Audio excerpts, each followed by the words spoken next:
নমস্কার, আমি অয়ন। গল্প কথা 2.0 আপনাদের সকলকে জানাই স্বাগত। আজকে আপনারা শুনবেন আপনাদেরই পছন্দের তারানাথ তান্ত্রিকের গল্প। শীতকালের শুরুতেই একটানা কয়েকদিন ধরে বৃষ্টি, এটা সচরাচর খুব একটা দেখা যায় না। আর তার ফলে ঠান্ডাটাও জাঁকিয়ে পড়েছে। তার সাথে যোগ দিয়েছে একটানা বয়ে চলা সনসনে জলীয় বাতাস। পথে ঘাটে লোকজনের সংখ্যা নিতান্তই কম। খুব একটা প্রয়োজন ছাড়া এই দুর্যোগে বরফের মতো ঠান্ডা জলে ভিজে ব্যারাম বাঁধাতে কেই বা চাইবে। বছরের শেষের দিক, তাই জমে থাকা এক গাদা ছুটি থেকে বেশ কয়েকটা ব্যবস্থা করতে বিশেষ বেগ পেতে হলো না। অবশ্য কয়েকজন সহকর্মীর ঈর্ষান্বিত চাওনি আমার চোখের আড়াল দিয়ে যে নজরে এলো না তা নয়। তবে এই সময়গুলোতে ছুটি নেওয়ার জন্যই তো সারা বছর গ্রীষ্ম, বর্ষা, শরতের যাবতীয় মায়া ত্যাগ করা। তো যথারীতি ছুটি মঞ্জুর হতেই শনিবার আপিসের পর কিশোরীর সাথে দেখা করার জন্য ধর্মতলা পাড়ি দিলাম। সেখান থেকে কিশোরীকে সঙ্গে নিয়ে সোজাসুজি মঠ লেনে তারানাথের বাড়ি। এই প্রতিকূল আবহাওয়ায় প্রৌঢ় কেমন আছেন সেটা জানার ইচ্ছেটাই আজ বেশি ছিল আমাদের। তবে সাথে করে কচুরি আর পাসিং শো আনতে কিন্তু ভুল হয়নি।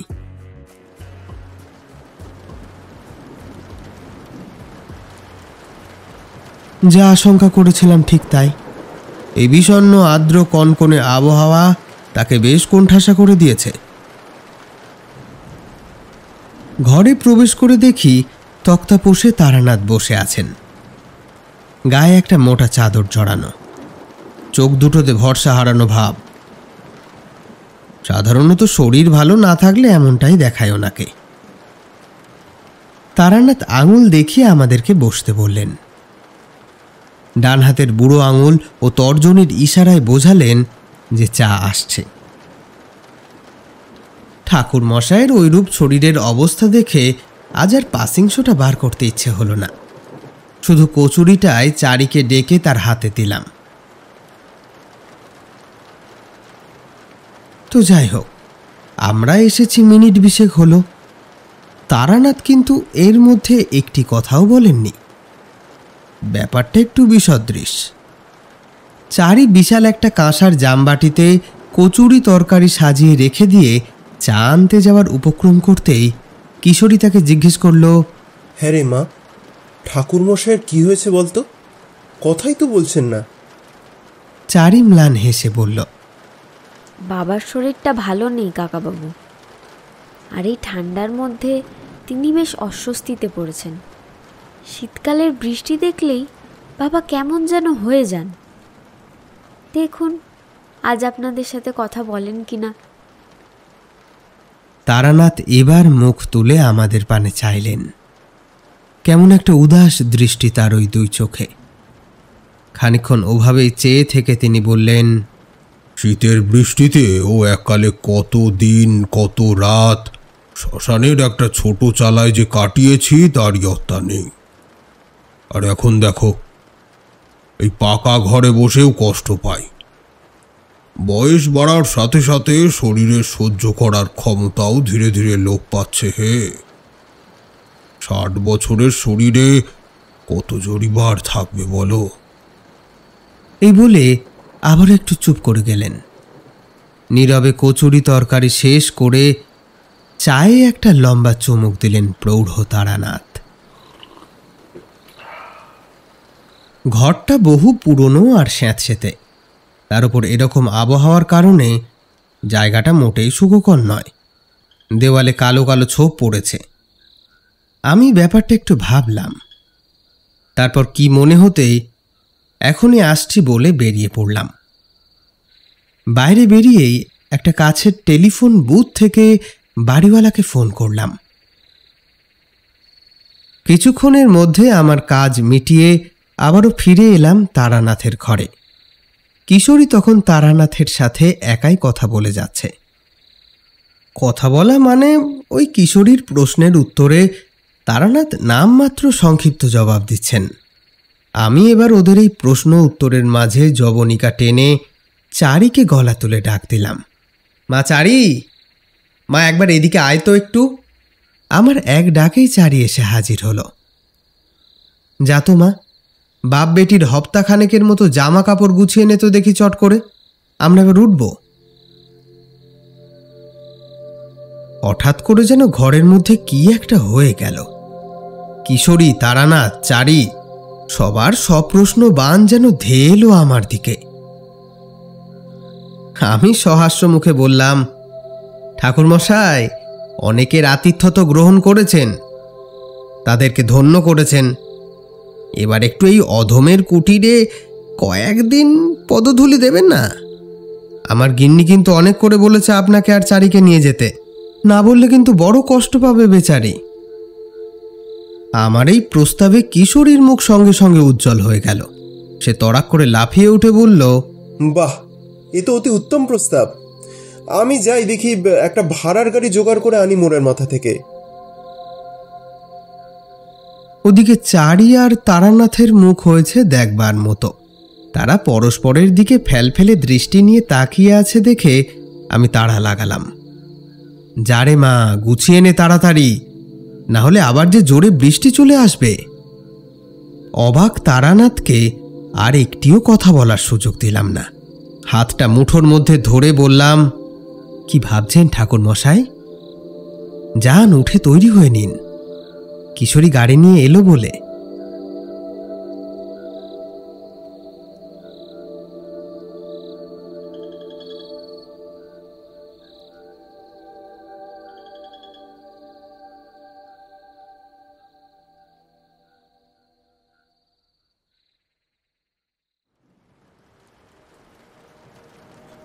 অনেক জন্মের পুণ্য করেছিলাম, বুঝলে, না হলে জীবনের সায়ান্নে এসে এরকম বন্ধু পাওয়া বড় একটা সহজ ব্যাপার নয়। কিন্তু এই তুমি বা কিশোরী, তোমরা তো আমার পারিবারিক আত্মীয় নও, কিন্তু পরম আত্মীয় বলতে যা বোঝায় তোমরা হলে তাই। মধুসুন্দরী দেবীর সদয় বলে তোমাদের আমি পাশে পেয়েছি, তা বলে ভেবো না তোমাদেরকে আমি কোনো অংশে ছোট করছি বা তুচ্ছ করছি। আমার জীবনে তোমাদের অবদান যথেষ্ট গুরুত্বপূর্ণ। 63 বছর আমার আয়ুকাল। চারিমার বিবাহ দিয়ে আর ধরো বছর খানেকের মধ্যেই আমার ইহকালের সমস্ত দেনা পাওনা শেষ হবে। ঠাকুর মশাইয়ের মুখে এরকম একটা কথা শুনে কিশোরী আর আমি দুজনেই বেশ চমকে উঠলাম। আমরা এখন আমাদের বাড়ির বৈঠকখানা ঘরে আয়েশ করে বসেছি। ইতিমধ্যে আমার গৃহিণী আর চারি দুজনে প্লেটে করে চা আর বিস্কুট রেখে গিয়েছে সামনের টেবিলে। কিশোরীকে আমার গৃহিণী রাতে খেয়ে যাওয়ার নির্দেশ দিয়েছে। চারি এখন ওর সাথেই রান্না করে। ঠাকুরমশাই চা শেষ করে সামনের টেবিলের উপর রাখলেন কাপটি। তারপর আমাদের নীরবে চমকে ওঠা চোখ দুটির পানে চেয়ে বললেন, এই শীতের বৃষ্টি শুরু হতেই আমার এক বড় অস্বস্তি শুরু হয়। এর পেছনে একটা অদ্ভুত এবং অতি জাগতিক ঘটনা আছে, সেইটাই আজ তোমাদের বলবো। এতকাল তোমাদের আমি কিভাবে বিভিন্ন সমস্যা সমাধান করেছি তার কথাই বলেছি। আজ বলবো আমার এক সাধু সঙ্গের বৃত্তান্ত। সে বড় দুর্লভ অভিজ্ঞতা হয়। আজও মনে হয় দিনটা যদি একটা দুঃস্বপ্ন হতো তবে কিছুটা নিশ্চিন্ত হতাম। এক বুক নিঃশ্বাস টেনে কয়েক মুহূর্ত চুপ থেকে মনে মনে বোধহয় নিজেকে গুছিয়ে নিলেন। তারপর ধীরে ধীরে শুরু করলেন বলতে, আজ থেকে প্রায় 33 বছর আগের কথা। মাঝে মাঝেই ঘর ছেড়ে বেরিয়ে পড়ি পথের টানে। পায়ে পায়ে চলতে থাকি মাইলের পর মাইল। দিনের পর দিন কেটে যায়। মাঝে মাঝে কোনো গৃহস্থের আশ্রয় নিই অথবা গিয়েও শ্মশানের কোণে পড়ে থাকি। দিকের কোনো ঠিকানা কোনোদিনই সাথে নিয়ে চৌকাঠ পেরোয়নি। চোখের টানে মন যেদিকে নিয়ে গিয়েছে সেদিকেই চলে গিয়েছে অবলীলায়। কখনো শুকনো ঘাসের গন্ধে প্রাণটা একটু জুড়োয়, তো কখনো আবার আধ পোড়া সব দেহের গন্ধে মন হয়ে ওঠে ভারী। শরতের আকাশের বুকে ছেঁড়া মেঘের দল পথের সাথী হয়ে বহু দূর পর্যন্ত সঙ্গ দেয়। কখনো ঘোর বর্ষার সজল কালো আসরিক মেঘের দল দমিয়ে দেয় মনের প্রবল জেদটাকেও। তো এভাবেই কাটত সময়। দিনের বারের হিসেব কোনো কালেই ঠিক থাকতো না, খালি চলা আর চলা। এক বেশ আলাদা অনুভূতি, বুঝলে হে। সন্ধে নামার মুহূর্তকাল পর শতাব্দী প্রাচীন কৃষ্ণচূড়ার ডালে ডালে সমবেত পাখিদের দিনলিপি, দিঘির জলে ঘাই মেরে যাওয়া শের খানেকের কালবোস, অযত্নে ফুটে থাকা ঘেটু ফুলের গন্ধ মেখে প্রকৃতির সে এক অপূর্ব সুন্দর সাজ। তবে যে সময়ের কথা বলতে চলেছি তখন আমি বেশ কিছুদিন বাড়িতে। এরকমই এক শীতের মধ্যাহ্নে স্নান করতে গিয়েছি গায়ের ভিটে লাগোয়া পুকুরের পাড়ে। সেখানে বসে তেল মাখতে মাখতে ভেতর থেকে একটা টান অনুভব করলাম যেন। মনে হলো কতদিন তো হয়ে গেল এই ভিটের নরম আরাম ছেড়ে পথে বার হয়নি। তবে কি আমার গুরু দর্শন হবে না? পুকুরের জলে অবগাহন করতে করতেই ঠিক করে ফেললাম আজই, হ্যাঁ আজই অপরাহ্নে আবার যাত্রা শুরু করতে হবে। আমার আর তর সইল না। মধ্যাহ্ন ভোজের পর খানিক বিশ্রাম নিয়ে কাঁধের ওপর সাদা ধুতির ঝোলা ফেলে নেমে পড়লাম পথে। পশ্চিম আকাশে সূর্যদেব তখন অস্তমিত। পরিবেশে একটা স্নিগ্ধ শীতের আমেজ। আমার এই ভবঘুরে জীবনের সাথে কেমন করে জানি পরিজনদের একটা অদৃশ্য আঁতাত গড়ে উঠেছিল। তাই সেভাবে কোনোদিনও প্রতিকূল পরিস্থিতি তৈরি হলো না। হাঁটতে থাকলাম পশ্চিম মুখ বরাবর। রাতের প্রথম প্রহর শেষ হওয়ার আগে নিমডাঙ্গার শ্মশানে গিয়ে পৌঁছালাম। শ্মশানের পাশ দিয়ে বয়ে চলা খালটা বেশ চওড়া হলেও শীতে তার নাব্যতা কোমর সমান। খুব বেশি হলে মাঝখানে হয়তো এক বুক। তবে সেই শ্মশানের একটা বৈশিষ্ট্য হলো এখানে অনেকগুলো গাছ আছে, হালকা জঙ্গলে পরিবেশ যাকে বলে। আর অন্য গ্রামের শ্মশানের মতো এদিক ওদিক ভাঙা কলসি, মাটির মালসা বা ছেঁড়া কাপড় চোপড়, মাদুরের অবশিষ্টাংশ এসব কিছুই চোখে পড়ল না। প্রথমে দেখে মনে হলো যে শ্মশানে বোধহয় দাহ কাজ হয় না। রাতের দিকে ঠান্ডার প্রকোপটা একটু বাড়তেই একটা তুলনামূলক উপযুক্ত জায়গায় গিয়ে ঠাঁই নিলাম। নিম, পাকুড় আর বট গাছের মাঝখানের জায়গাটায় বাতাস বেশ খানিকটা কম, মোটামুটি আরামদায়ক। বেশ অনেকটা রাতের দিকে কারো একটা হাতের ঠেলায় ঘুমটা ভেঙে গেল। সঙ্গে সঙ্গে ধাতস্থ হয়ে দেখলাম একজন মানুষ আমার পাশে দাঁড়িয়ে আমার দিকে সপ্রশ্ন দৃষ্টি নিয়ে তাকিয়ে রয়েছে। সাধারণ পোশাক আশাক, গায়ের খেটে খাওয়া মানুষদের মতোই গড়ন, তবে বেশ অনেকটাই লম্বা। আমার মাথা ছাড়িয়েও প্রায় এক পাঞ্জা হবে। সে হাত জোর করেই দাঁড়িয়েছিল। আমায় সজাগ হতে দেখে এবার বলল, বাবা ঠাকুরকে তো আগে দেখিনি এদিকে, ব্রাহ্মণ মানুষ, পথ বলেছেন বোধহয়। আমি তাকে সংক্ষেপে আমার পরিচয় দিয়ে আমার পথব্রজের কথা জানালাম। সে এবার বেশ একটা অনুরোধের সুরে বলল, বাবা ঠাকুর, আজকের রাতটা আমার গৃহে আতিথ্য গ্রহণ করুন। তা এত রাতে তুমি শ্মশানে কি করছো? আমি বাবা সব যাত্রী, গায়ের জমিদারের বিধবা পিসিমা দেহ রেখেছেন, তারই শেষকৃত্য করতে এসেছি। এবার চেয়ে দেখলাম কিছুটা দূরে নিভু নিভু চিতার আগুনই বটে। উঠে পড়লাম। বাকি সহযাত্রীদের সামনে এসে দাঁড়াতে সবাই আমাকে দেখে কর জোরে প্রণাম নিবেদন করল। আমিও প্রতি প্রণাম করলাম। জানো তো বিভূতি, শ্মশানে গড় হয়ে বা পায়ে হাত দিয়ে প্রণাম করতে নেই, ওতে ভারী অকল্যাণ হয়। শ্মশান হলো মন্দিরের মতোই পবিত্র স্থান। তো যাই হোক, আমি ভব ঘুরে পথেই জীবন কাটানোর জন্য গৃহত্যাগ করে এসেছি ইত্যাদি ইত্যাদি আরও সমস্ত কথা বলার পরেও যখন দেখলাম সকলেই নাছোড়বান্দা, তখন আমিও তাদের সঙ্গে ফিরে চললাম গাঁয়ের পথে। মধ্যরাত্রি উত্তীর্ণ প্রায়। ভোরের প্রথম আলো পূব আকাশে দেখা দিতে বিশেষ দেরি আর নেই। ঠান্ডাটাও বেশ বোধ হচ্ছে।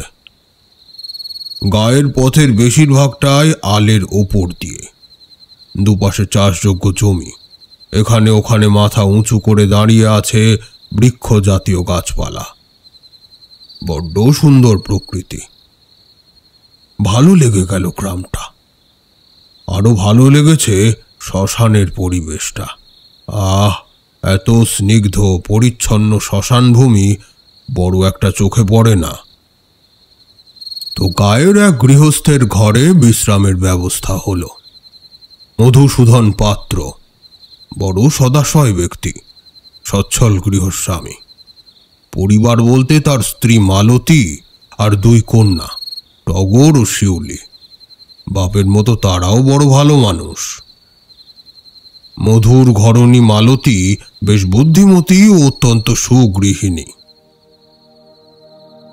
ভাবতে পারো কিশোরী, আজ থেকে অত বছর আগেও অখ্যাত এক গণ্ড গ্রামে প্রভাতকালে বগলে পুঁথি আর চাটাই নিয়ে ছেলে মেয়ে নির্বিশেষে পাঠশালা যাচ্ছে। এ দৃশ্য আমায় মোহিত করে দিয়েছিল। পরে অবশ্য জানতে পারলাম এ গায়ে সন্তান কন্যা হোক বা পুত্র, কোনো বাজবিচারের বালাই নেই। সংসারে দুইজনেরই গুরুত্ব কাটায় কাটায় সমান। নিয়মটা বড় ভালো লেগে গেল। স্বামীজি তো এই সমাজের কথাই বলেছেন। এরপর জলযোগের পালা মিটলে টগর আর শিউলি আমায় নিয়ে বের হলো গ্রামটা ঘুরিয়ে দেখানোর জন্য।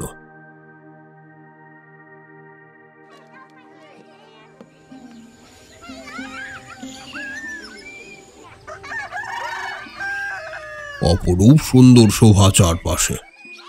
গায়ের লোকজন বেশ সজ্জন। পথে যার সাথেই দেখা হলো সৌজন্যমূলক সংক্ষিপ্ত সাক্ষাৎকার হতে হতে চলল। মেয়ে দুটো অনর্গল তাদের গায়ের ব্যাপারে খুঁটিনাটি বলতে বলতে চলল। গায়ের আরো দুটো বাচ্চা আমাদের সঙ্গী হলো। এভাবে পুরো গাঁ ঘুরে যখন আবার মধুর ভিটেতে ফিরে এলাম, তখন আমাদের সাথে গায়ের প্রায় 22-23টা বাচ্চা। এরপর দুপুরে ভোজবাড়ির ন্যায় আহার সম্পন্ন হলো। বিশ্রাম নিলাম। তারপর বিকেলে উঠে দেখি উঠোনের পশ্চিম দিকে প্রকাণ্ড ঝাঁকড়া তেঁতুল গাছটার পাতার ফাঁকে ফাঁকে অস্তগামী দিবাকরের নিষ্প্রভ আতপ জানান দিচ্ছে আধার নামতে আর বেশি দেরি নেই। তো এবার মধুর কাছে বিদায় চাইতেই সে শশব্যস্ত হয়ে অনুরোধ করতে থাকলো রাতটা কাটিয়ে দেওয়ার জন্য। টগর, শিউলি এবং মালতীও একযোগে অনুরোধ করতে শুরু করলো। আমার সাধন ভজনের উদ্দেশ্য জানাতেই মধু আমায় বলল, ঠাকুরমশাই, নিমডাঙ্গার শ্মশান আপনার সাধনার জন্য উপযুক্ত স্থান। আপনি চাইলেই সেখানে ডেরা বাঁধতে পারেন। ফেরার সময় লক্ষ্য করেছি গায়ের ভদ্রাসনগুলো যেখানে, সেখান থেকে শ্মশানটা বেশ অনেকটাই দূরে, অনেকটা একটেরে জায়গায় অবস্থিত। মাঝে বিস্তৃত চাষের জমি, দিঘি, পুকুর, বিল প্রভৃতি রয়েছে। জমি সরেস, তাই গায়ের আশপাশও বেশ সুজলা সুফলা। আলের পথে প্রায় 2.5 ক্রোশ দূরে পড়ে শ্মশানটা। লোকজন সেদিকে খুব একটা যায় না। আরো একটা কথা সে আমায় বলল, গায়ের সর্বাধিক বয়স জ্যেষ্ঠ কেউ মারা গেলে একমাত্র তবেই নাকি তার সৎকার সেই শ্মশানে হয়। বাকিদের জন্য গায়ের থেকে কিছুটা দূরে, যেখান দিয়ে খালটা বয়ে গিয়েছে, সেখানকার শ্মশানেই বন্দোবস্ত হয়। ঠাকুরমশাই, জানেন তো ওই নিমডাঙ্গার শ্মশানে নাকি মাঝে মাঝে এক সাধু এসে উপস্থিত হন। আদ্যান্ত কালো পোশাকে মোড়া ভয়াল দর্শন সেই সাধু নাকি কারোর সাথে কোনো কথাও বলেন না, কারোর কোনো দান গ্রহণ করেন না, নিজের মতন থাকেন, সাধনা করেন, আবার একদিন হঠাৎই চলে যান। গাঁয়ের বৃদ্ধের মতে তিনি নাকি প্রায় 50 বছর ধরে এই নিমডাঙ্গার শ্মশানে আসছেন। তবে এও বলেন তার চেহারাই খুব একটা পরিবর্তন এখনো চোখে পড়েনি। এরপর কিছুক্ষণ চুপ থেকে মধু আমায় জিজ্ঞেস করল, আচ্ছা ঠাকুরমশাই, এও কি সম্ভব? মশাই, এইসব জানতেই তো পথে নামি। দেখি মায়ের কি ইচ্ছে, তিনি জানালেই তো সব জানতে পারবো। মধুকে জিজ্ঞেস করলাম, আচ্ছা, শেষ কবে সেই সাধককে আপনারা দেখেছিলেন? তা প্রায় মাস আষ্টেক হবে। আসলে ওই দিকটা তো খুব একটা যাওয়া আসা নেই, সঠিক কেউই বলতে পারবে না। আমি মনস্থ করলাম যে নিমডাঙ্গার শ্মশানে গিয়েই উঠব। সেই রাতটা মধুর বাড়ি কাটিয়ে পরের দিন সকালেই যাব স্থির করলাম। তো পরের দিন প্রভাতী পাখির ডাক কানে আসার প্রায় সাথে সাথেই ঘুম ভেঙে প্রাত্যহিক সেরে নিয়ে আহ্নিক সেরে প্রস্তুত হয়ে গেলাম। মধু আর তার স্ত্রী মালতী আমাকে পেট ভরে প্রাতরাশ করিয়ে ঝোলা ভরে মধুকড়ি দিয়ে সজল চোখে বিদায় দিলেন। এই প্রথম এবং শেষবারের জন্য মনে হয়েছিল যেন জ্যেষ্ঠ ভ্রাতার গৃহত্যাগ করে দ্বিতীয়বারের জন্য পথে নামলাম। লোক জানাজানি হলে আমার সাধনায় ব্যাঘাত ঘটতে পারে, তাই জানালাম না যে আমি ওই শ্মশানেই থাকছি। ওখানে গিয়ে একটা সুবিধাজনক জায়গা খুঁজে নিলেই হলো। তো এই ভেবে যাত্রা শুরু করলাম। শীতের নরম রোদ গায়ে মেখে জিরেন দেওয়া খেজুর গুড়ের বাতাস বুকে টেনে নিতে নিতে চললাম নির্দিষ্ট পথের লক্ষ্যে। কিছু দূর হাঁটতেই গায়ের ভদ্রাসনগুলো পিছিয়ে পড়ল। আবারও সেই আলের পথ ধরে এগিয়ে চললাম শ্মশানের পানে। দিনের আলোয় শ্মশানটাকে এই প্রথম দেখলাম, বড় ভালো লাগলো। আরো ভালো লাগলো খালের অপর পারে জঙ্গলটাকে দেখে। বেশ জোটবদ্ধ হয়ে দাঁড়িয়ে আছে বট, অশ্ব, তেঁতুল, ঘোড়া, নিম, শিমুল ও আরো অনেক প্রজাতির বৃক্ষ বিশেষ। প্রথম দেখাতেই মনে হলো এ যেন কোনো আদিম কাল থেকে স্থবির হয়ে দেখে চলেছে চারপাশের ঘটে চলা ইতিহাসের পটবদল। কতই না পরিবর্তনের সাক্ষী এরা। ইতিহাসোত্তর যুগ থেকে পরস্পরের সাথে গায়ে গা মিলিয়ে এরা যেন কত কালের কোনো ঘটনাকে সতর্কে লোকচক্ষুর আড়াল করে চলেছে। দিনের আলো মাথার উপরে থাকলেও মায়াময় একটা আবছায়া বনতলটাকে ঘিরে রেখেছে। বেশ নিশ্ছিদ্র বুনট।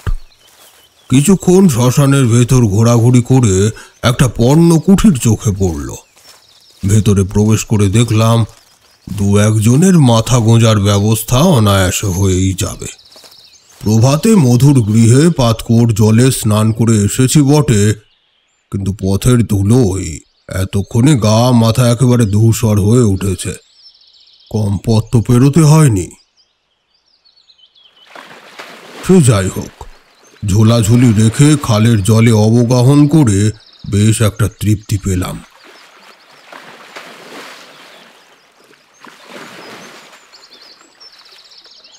এই ঘটনা যখনকার তখন মধুসুন্দরী দেবীর আশীর্বাদ ধন্য আমি। আর তার ফলেই হয়তো বুঝতে পারলাম যে উল্লেখযোগ্য কিছু একটা ঘটতে চলেছে কিছুদিনের মধ্যেই।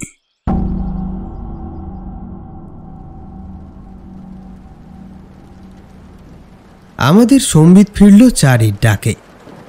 খুড়িমা আপনাদের হাত ধুয়ে ভেতরে আসতে বললেন। রান্না হয়ে গেছে, আপনারা এবার খেতে বসে পড়ুন। বাইরে বৃষ্টির বেগ অনেক বেড়েছে, তার সাথে হিমেল এলোমেলো বাতাস বেশ ছটফট করছে বোঝা যায়। কাল রবিবার, আপিস কাছারি সবই বন্ধ। কিশোরী এখনো অকৃততার, তাই তাকে বললাম, দেখো ভায়া, আজ আর কষ্ট করে মেসে গিয়ে কাজ নেই, তুমি এখানেই থেকে যাও। আমার বিছানায় ঠাকুর মশাই, তুমি আর আমি, মন্দ হবে না কিন্তু নিদ্রা। আমার গিন্নি আর চারি আড়াল থেকে সম্মতি জানিয়ে বলল, মেসে ফিরার কাজ নেই দাদা, আজ এখানেই থেকে যাও।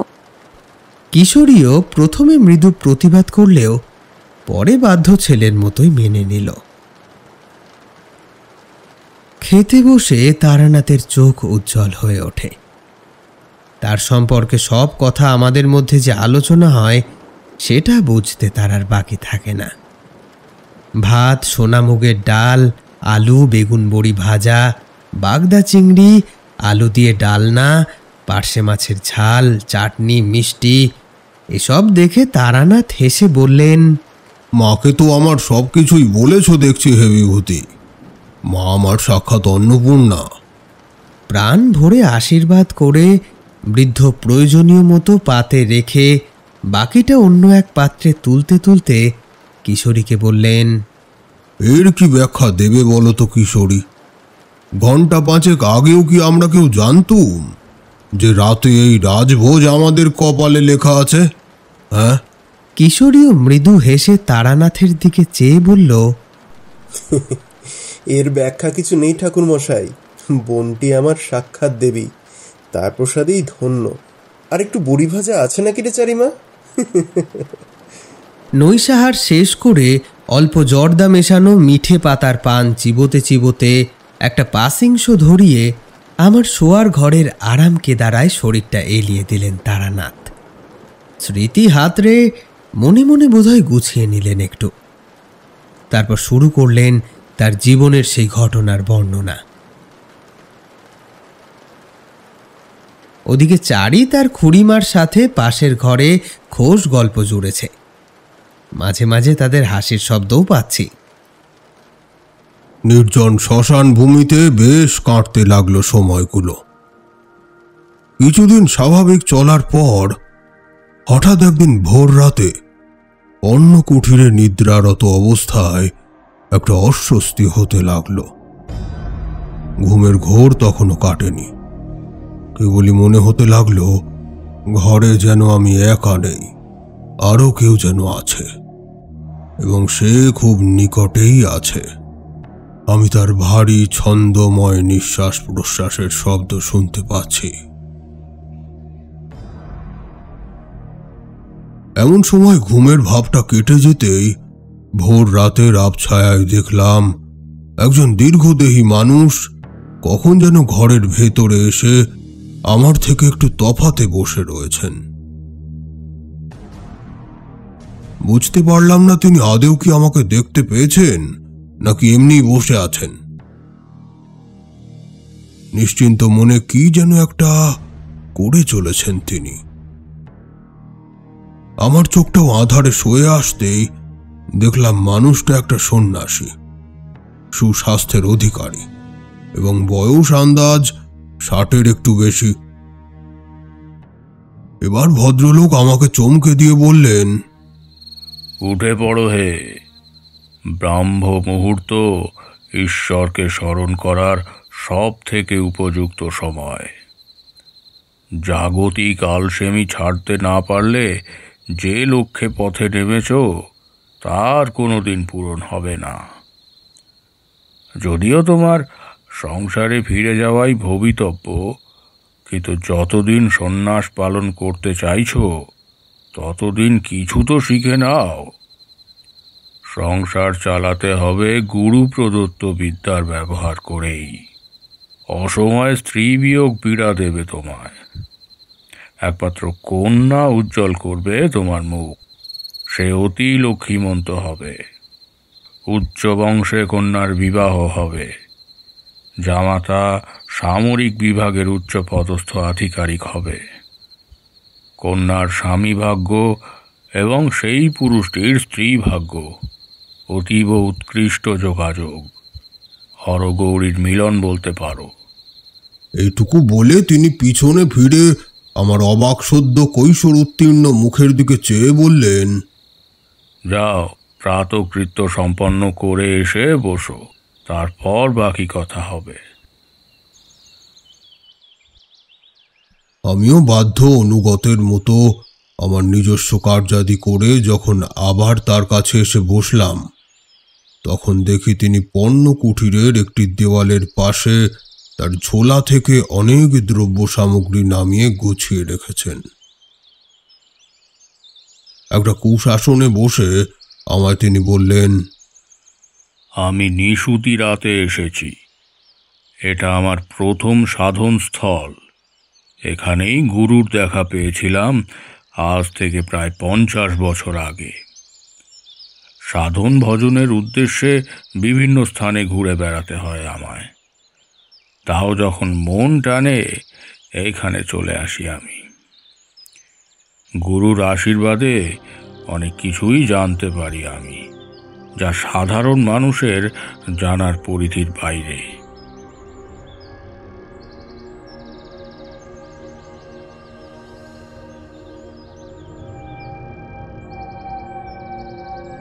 জানতে পারলাম ঠাকুর শুধুমাত্র প্রেত পিশাচতন্ত্রই নয়, এছাড়াও দশ মহাবিদ্যাতন্ত্র, অঘোরতন্ত্র ও বৌদ্ধতন্ত্রেও দীক্ষিত এবং সুনিপুণভাবে পারদর্শী। তোমরা যারা বই পড়তে ভালোবাসো, তাকে যদি দেশের সব থেকে বড় পাঠাগার দান করা হয়, তোমাদের যেমন অনুভূতি হবে ঠিক সেই রকমটাই হলো আমার। আমি সাধুজির সঙ্গে থেকে গেলাম, হাতে হাতে সাহায্য করি, জঙ্গল থেকে কাঠকুট ফলমূল এনে দিই। সাধুজি একাহারি, সন্ধ্যার শেষে একবার মাত্র খান। আমি উনুন খুঁড়ে তার আহার্য রান্না করি। আঙট পাতায় ভাতে ভাত খেয়ে সাধুজি যখন বিশ্রাম নেন, তখন তার সেবা করতে করতে বিভিন্ন অভিজ্ঞতার কথা শুনি।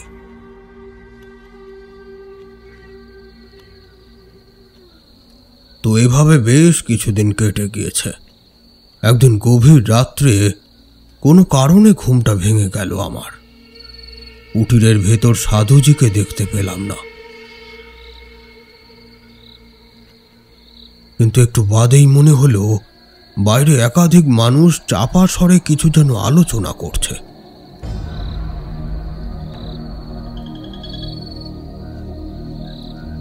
ঘোরটা তখন একেবারে কেটে গিয়েছে। আমি উঠে দৌড়ের সামনে গিয়ে দাঁড়ালাম।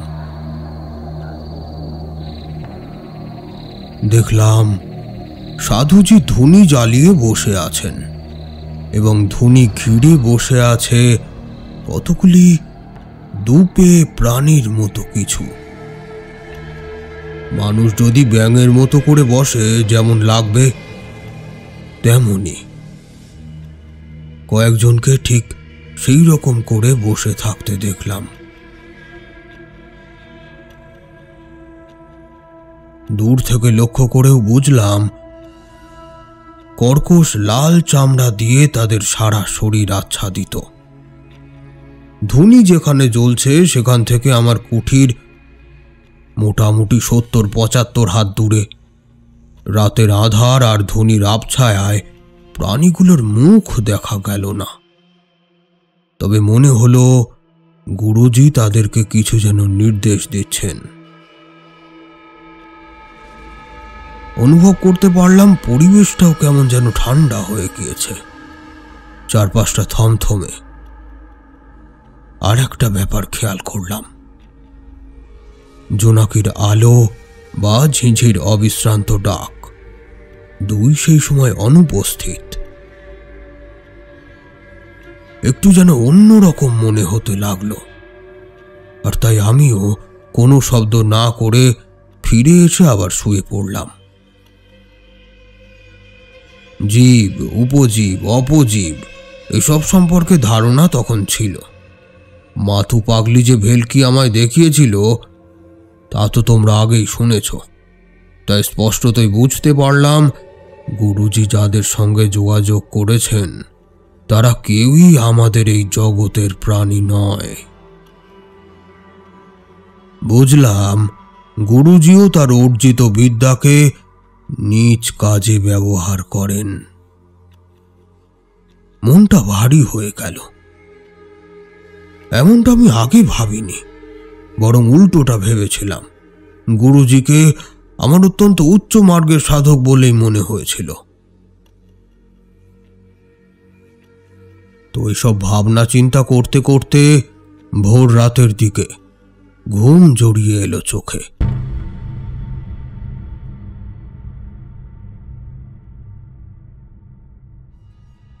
ঘুম যখন ভাঙল তখন দেখি গুরুজি উঠে পড়েছেন এবং তার দৈনন্দিন উপাসনার যোগাড় যন্ত্রে ব্যস্ত হয়েছেন তিনি। আমিও কিছু না বলে রোজকার মতো তাকে প্রণাম জানিয়ে প্রাত্যহিক কাজে নিযুক্ত হলাম। গুরুজি আমাকে ডাকলেন। আমি পাশে গিয়ে বসতেই তিনি বললেন, মধ্যরাতে যা দেখেছিস সবটাই সত্যি, কিন্তু কেন ঘটেছে তা বুঝতে পারিসনি, তাই তো? অপজীবদের ক্ষমতা অসীম, তারা পারে না এমন কোনো কাজ নেই। সাধারণ মানুষের থেকে সহস্র গুণ শক্তিশালী হলেও তাদের ভালো মন্দ বিচার করার বুদ্ধি নেই। তারা অনেকটা যন্ত্রের মতো, বুঝলি? যন্ত্রকে তুই ভালো কাজেও লাগাতে পারিস, আবার কুকাজেও তাকে লাগানো সম্ভব। আমি তাদের তখনই জাগ্রত করি যখন আমার কোনো শুভ কার্যসিদ্ধি করতে হয়। আর এখন সেই রকমই এক প্রয়োজন সামনে এসে পড়েছে। কাল যাদের দেখেছিস তারা সপ্ত পাতালের অন্তর্গত তলাতলের বাসিন্দা। এদের ক্ষমতা অপরিসীম, এরা বিধ্বংসী, অত্যাশ্চর্য ওদের স্মৃতিশক্তি। তলাতল হল রাক্ষস স্থপতিময় দানবের রাজ্য। ত্রিপুরারি শিব ক্ষমতায় অন্ধ অত্যাচারী ত্রিপুরাসুরকে শাস্তি দিতে চতুর্ভুজ রূপ ধারণ করেন। ধনুকধারী শিব জানতেন যে ব্রহ্মার আশীর্বাদে 3টি পুর, যা কিনা ত্রিপুরাসুরের অধীন ক্ষেত্র, তাদের এক সরক্ষেপেই ধ্বংস করতে হবে এবং সহস্র বছরে একবার সেই যোগ আসবে। ত্রিপুরারি সেই 3টি গ্রহকে ধ্বংস করেন এবং ত্রিপুরাসুর, যিনি কিনা ময়দানব নামে পরিচিত, নিজের ভুল বুঝতে পারেন এবং দেবাদিদেবের কাছে ক্ষমা ভিক্ষা করেন। স্বয়ং দেবাদিদেব তাকে তলাতলের অধিপতি বানিয়ে দেন। ময়দানবের জগতে বসবাসকারী অপজীবদের আমি জাগ্রত করেছি শুভ কাজে তাদের ক্ষমতাকে কাজে লাগাতে। এটুকু বলে গুরুজি আবারও নৈবেদ্য সাজাতে লাগলেন। আমি হাত জোড় করে জিজ্ঞেস করলাম, কিন্তু গুরুজি, কি এমন প্রয়োজন পড়ল যে আপনি নিজে এত ক্ষমতাবান হওয়া সত্ত্বেও অপজীবদের সাহায্য নিচ্ছেন?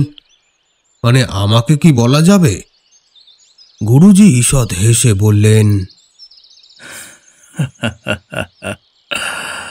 সে তোকে জানাবো পরে, এখনো সময় আসেনি।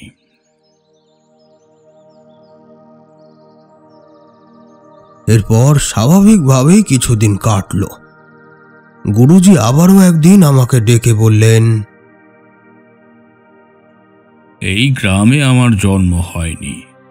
জ্ঞান হওয়ার পর বুঝতে পারি যে যাদের কাছে পালিত হচ্ছিলাম তারা আসলে আমার গ্রাম সম্পর্কে খুড়িমা ও পিসিমা। আমার জন্মের মাসখানেকের মাথায় একটা ভয়াবহ দুর্যোগ শুরু হয়। ঝোড়ো হাওয়ার তাণ্ডব, অবিশ্রান্ত বৃষ্টিপাত ও তার সাথে ঘন ঘন বজ্রপাতে তটস্থ হয়েছিল গ্রামবাসী। এরকমই এক বিকেলে পরিবেশ একটু স্বাভাবিক হতেই বাড়ি মেরামতির কাজে হাত দিয়েছিল আমার মা, বাবা ও আমার কাকা।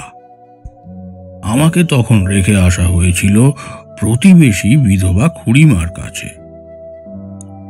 পরিবেশ কিছুটা স্বাভাবিক হয়েছিল ঠিকই, কিন্তু দুর্যোগ তখনও অবস্থিত। যে কোনো মুহূর্তে তা আবার পূর্বরূপেই আছড়ে পড়তে চলেছে সে জ্ঞান সকলেরই ছিল। ঘর মেরামতের কাজ চলাকালীন এক ভয়াবহ বজ্রপাতে বিদ্যুৎ পৃষ্ঠ হয়ে একসাথে আমার পরিবারের সবাই পরপারে যাত্রা করলেন। আমি অনাথ হয়ে গেলাম। গ্রামতুত পিসিমা আর খুড়িমা দুজনেই ছিলেন বিধবা মানুষ। তাদের তিন কুলে কেউ ছিল না, তাই তারা স্বচ্ছন্দে আমার ভরণ পোষণের দায় নিয়েছিলেন। তখনকার সমাজে এত আইন কানুনের কড়াকড়ি ছিল না। মানুষের মধ্যে মনুষ্যত্ব এখনকার চেয়ে ঢের বেশি ছিল। তবে আমার প্রতি বড় প্রশ্রয় ছিল আমার দুই অভিভাবিকার। বালসুলভ চপলতা বয়স বাড়ার সাথে সাথে পরিণত হচ্ছিল মন্দবুদ্ধি বালকের উৎপাতে। গায়ের মানুষ অতিষ্ঠ হয়ে এবার একযোগে নালিশ জানালো জমিদার বাবুর কাছে। গায়ের জমিদারের নিয়োগ করা মোড়ল সোজাসুজি বিধান দিলে আমাকে যে আশ্রয় দেবে তাকে এবং তার পরিবারকে এক ঘরে করে দেওয়া হবে। তখন আমার বয়স 13 পেরিয়ে 14 ছুঁতে চলেছে। অর্থাৎ বিধান এবং তার পরবর্তী ঘটনাক্রম সম্পর্কে একটা ধারণা, মোটামুটি বোঝার মতো জ্ঞান তখন আমার এসে গেছে। সেই রাতেই আমি বাড়ি ছেড়েছি। 14-15 বছর বয়সটা গৃহী মানুষদের জন্য বড়ই বিভ্রান্তিকর, তাই অন্য কারোর বাড়ি ঠাঁই পাওয়া ছিল বেশ মুশকিল। সেই চেষ্টা যে করিনি তাও না। আমায় দিয়ে বড় কোনো কাজ হবে না। এদিকে আমি একদম শিশু নয় যে দয়ার বশবর্তী হয়ে কেউ আশ্রয় দেবে। তাই পথে পথে ঘুরতে থাকলাম। খাদ্যের অবশ্য অভাব খুব একটা হতো না। ওইটুকু সাহায্য একটা বয়সন্ধির ছেলে পেতে পারে। এভাবে ঘুরতে ঘুরতে একদিন ঠিক এইখানেই এসে পড়লাম। তখন এখানে আমার গুরুদেব অবস্থান করছিলেন। তিনি রেখে দিলেন তার কাছে। তার সেবা যত্ন করতাম আমি। তার হাতে হাতে সব জোগাড় করে দিতাম। গুরুদেব খুব স্নেহ করতেন আমাকে। আমার ততদিনে পথে পথে ঘুরে চপলতা, ধূর্ততা, অশিষ্টাচার কোথায় যেন হারিয়ে গেছে। অভাবের তাড়না মানুষের খোল নলচে বদলে দিতে পারে তারানাথ। তা গুরুদেব শুধু আমাকে দিয়ে খাটাতেন যে তা নয়, আমাকে রীতিমতো শিক্ষিত করে তুললেন। বছর দিনে ঘুরতে ঘুরতে আমি গুরুদেবের থেকে গণিত, সংস্কৃত, ভূগোল, দর্শন শাস্ত্র ও জ্যোতিষ শাস্ত্র অধ্যয়ন করে নিলাম। এরপর একদিন গুরুদেব আমাকে বললেন আমাকে তিনি গুপ্ত মন্ত্র দেবেন। নির্দিষ্ট দিনে আমার দীক্ষা হল এবং মন্ত্রগুপ্তির শপথের পর মন্ত্র দিলেন। সাধনার অন্যান্য খুঁটিনাটি বুঝিয়ে দিয়ে গুরুদেব অন্যত্র চলে গেলেন। সাময়িক আবার অনাথ হবার কষ্টটা ফিরে আসতেই গুরুদেব আশ্বস্ত করলেন যে তিনি আমার সাথে সারা জীবন থাকবেন। তার সাথে আজও আমার নিবিড় যোগাযোগ রয়েছে। তার নির্দেশেই তো আমি এসেছি এখানে। অবশ্য তুমি এখানে আছো সেটা যাচাই করার সুযোগ থাকলেও অতিরিক্ত আত্মবিশ্বাসে সেটা আর করা হয়ে ওঠেনি আমার। আর তাই আমার সাথে ঘটনাচক্রে তুমিও একটা দুর্ভাগ্যক্রমে জড়িয়ে পড়লে। আপাত কিছু ক্ষতি না হলেও এমন কিছু তুমি জানতে পারবে যা তোমাকে মাঝে মাঝে ত্রস্ত করে উৎপীড়ন করবে। তা কি আর করবে তারানাথ, এ তোমার ভবিতব্য। এই ভবিতব্যই তোমাকে এখানে টেনে এনেছে অভিশপ্ত হওয়ার জন্য।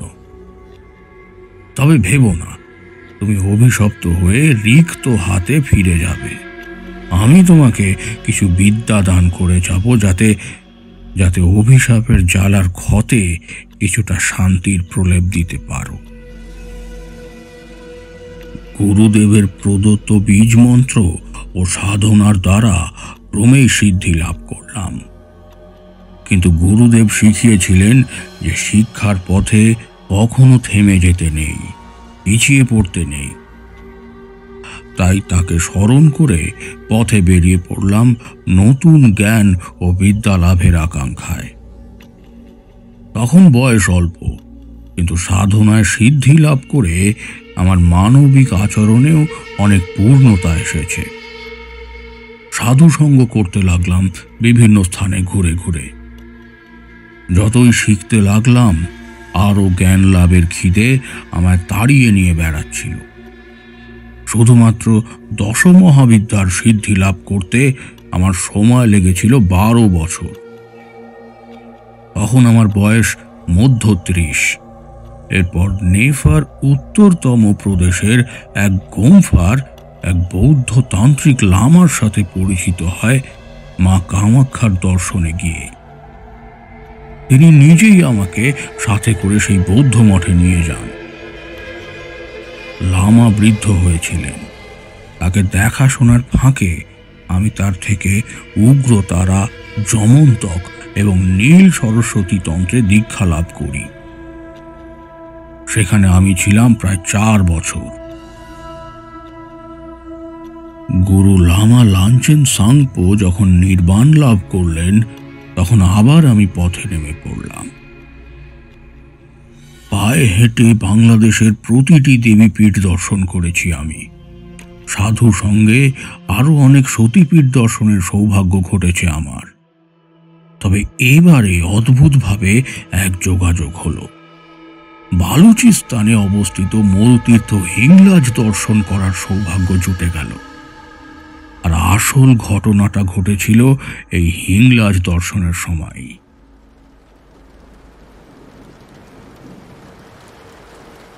তারানাথ হঠাৎই যেন শিউরে উঠলেন। লক্ষ্য করলাম কিশোরী আর আমার মাথার পেছনের দেওয়ালের দিকে চেয়ে আছেন তিনি। পর মুহূর্তেই দেখলাম নিজেকে আবার গুছিয়ে নিলেন। বিছানার পাশে তেপায়ের ওপরে রাখা কুঁজো থেকে কিছু জল তামার ঘটিতে ঢেলে ঢকঢক করে খেয়ে গায়ের চাদরটা আরও ঘন করে শরীরে জড়িয়ে নিয়ে আবারও বলতে শুরু করলেন।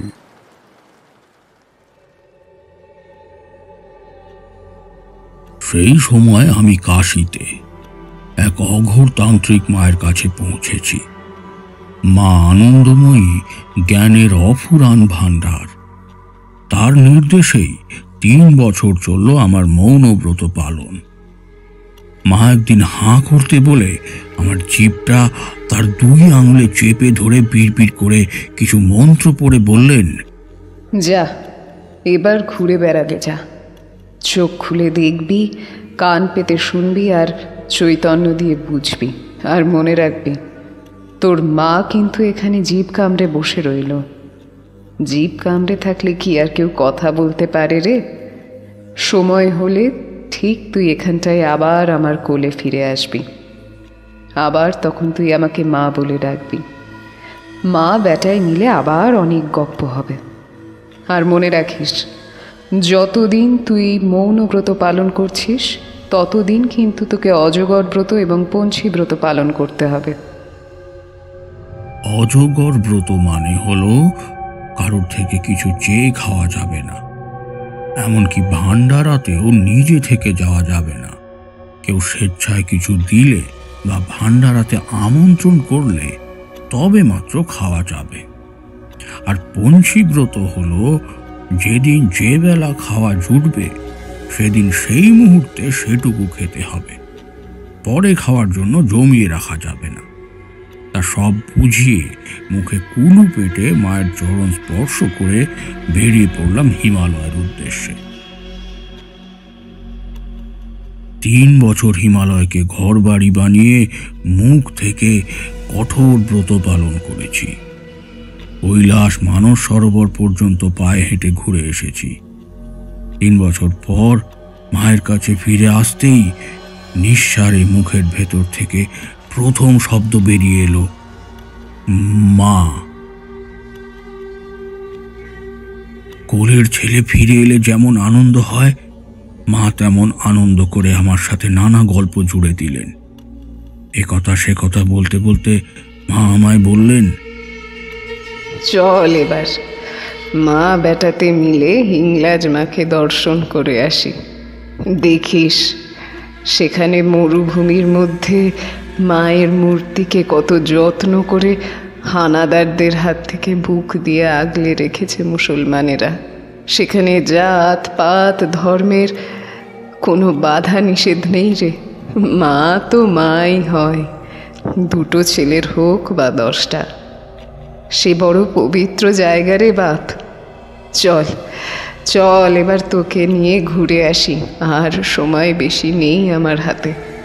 দুর্গম বালুচিস্তানের মরুভূমিতে চলার অভিজ্ঞতা যার আছে, তার দ্বিতীয়বার যাবার সামর্থ্য হবে কিনা সন্দেহ।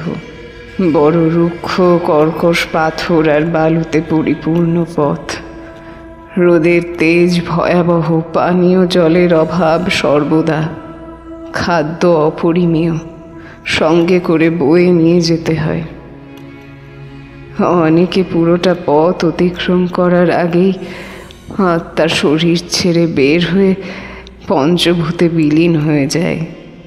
মরুভূমির এখানে ওখানে ছড়িয়ে ছিটিয়ে পড়ে থাকতে দেখা যায় শুধু মানুষের হাড় আর কঙ্কালের অবশিষ্টাংশ। এত কিছু ছাড়াও আরও একটি ভয় আছে বালুচিস্তানের মরুভূমির অন্তর্মহলে, বাহুরা। এই বাহুরা যে কি তার সঠিকভাবে কেউই জানে না। বাহুরা মরুভূমির এক বিভীষিকা, সে এক অভিশাপের ব্যাখ্যান। দেখা গেছে দলছুট কোনো মানুষ হয়তো বিশ্রাম নিচ্ছে পাথরের ছায়ায় শুয়ে। হঠাৎই তার অনুভূতি হলো পায়ের তলাটা কেমন যেন ভিজে ভিজে ঠেকছে।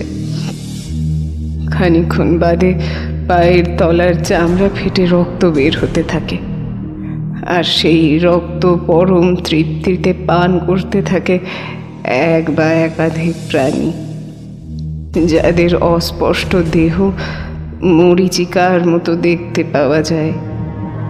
সেই মানুষটির কোনো যন্ত্রণার অনুভূতি হয় না, বরং পরম আরামে স্বেচ্ছায় নিজের শরীরের শেষ রক্তবিন্দুটুকু বাহুরার তৃষ্ণার্ত জিহ্বায় মিলিয়ে দিতে তার যেন পরম শান্তি। সব রক্তটুকু শেষ করে যখন মানুষটা চিরকালের জন্য ঘুমিয়ে পড়ে, তখন বাহুরা কোথাও যেন মিলিয়ে যায়। আবার অন্য কোনো শিকারের অপেক্ষা করতে থাকে। কিন্তু যদি অন্য কোনো মানুষ এই ঘটনা দেখে ফেলে, বাহুরার পরবর্তী শিকার হবে সেই। বাহুরাদের মধ্যে থেকে কোনো একটি জীব অপছায়ার মতো মিশে থাকবে সেই মানুষটির সাথে, এবং সেই মানুষটিকে সাথে সাথে নিজের শিকার সে বানাবে না। একটি শিকারের পর বাহুরারা বহু বছর আর কোনো শিকার করে না।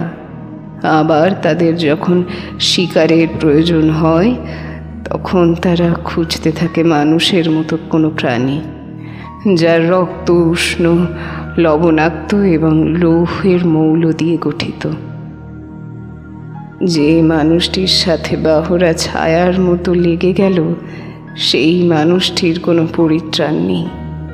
বাহুরা তাকে শিকার করবেই, তবে অনেক আগে থেকেই তাকে সংকেত দেবে তার কখন শিকারের সময় আসবে। সবকিছু বুঝিয়ে দিয়ে মা আমায় বললেন গোছগাছ করে নিয়ে যাত্রার ব্যবস্থা করতে। দিন 4 পর আমাদের যাত্রা শুরু হলো।